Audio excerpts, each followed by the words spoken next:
When discussing antagonists in the Bible, it's often natural to immediately think of Satan, God's eternal nemesis and a paramount symbol of evil in Christianity. However, within the Bible, there exists an entity that some may consider just as sinister as Satan, if not more so. This entity is known as Abaddon, often referred to as the angel of death. Abaddon's presence in the Bible is quite minimal, being mentioned only 6 times in the Old Testament and once more in the New Testament.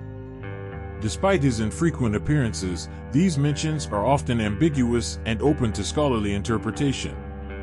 Abaddon is not only noted as an angelic being but also as a place of destruction akin to hell or the underworld. The very first reference to Abaddon is in the context of a realm of suffering, as described in the book of Job. Job, a biblical character who has lost his family, home, and livelihood, argues with his friends, who lack the empathy he expected. His friends suggest that he deserved his fate because God wouldn't have afflicted him without a good reason. They also question Job's understanding of God, essentially telling him that a mere man cannot comprehend God's intentions.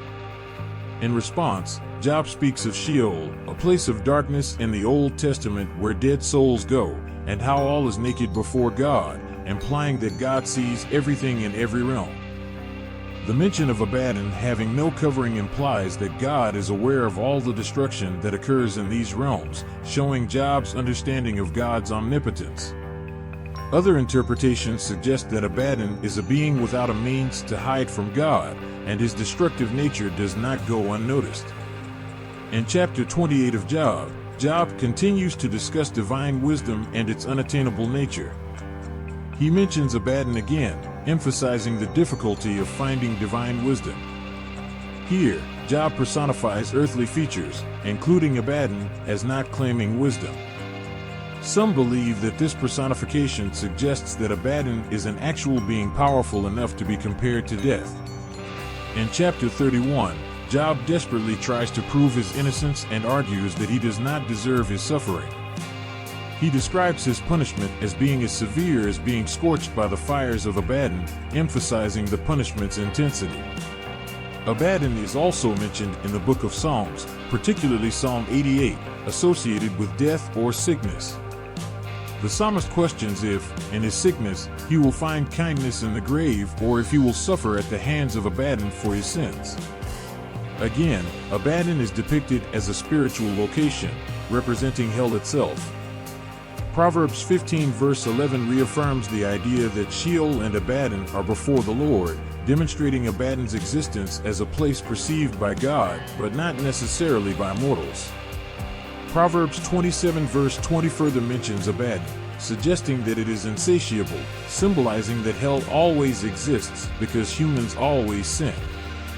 In the New Testament, Abaddon is explicitly mentioned as an actual entity, the angel of death, in the book of Revelation, Revelation 9 verses 1 to 11.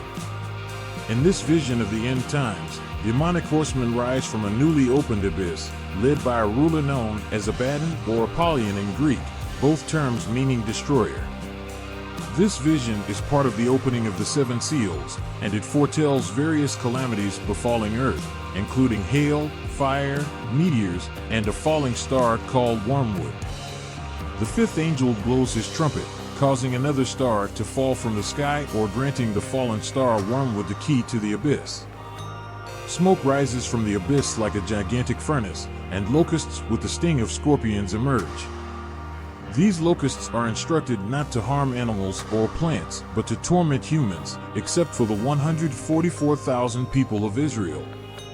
In Revelation 9 verse 11, the locusts have a king over them, the angel of the abyss, known in Hebrew as Abaddon, the destroyer.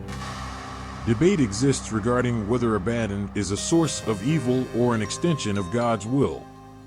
Some see Abaddon as an agent of death commissioned by God, while others view him as an interpretation of Satan, unleashed by God to inflict harm. Some even propose that Abaddon is another name for Jesus, representing God's destructive force in the end times. Outside of the canonical Bible, Abaddon appears in Gnostic texts, which suggest he played a more intricate role.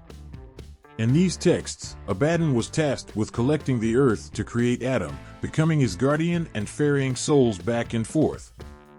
This perspective provides a different angle on Abaddon's significance.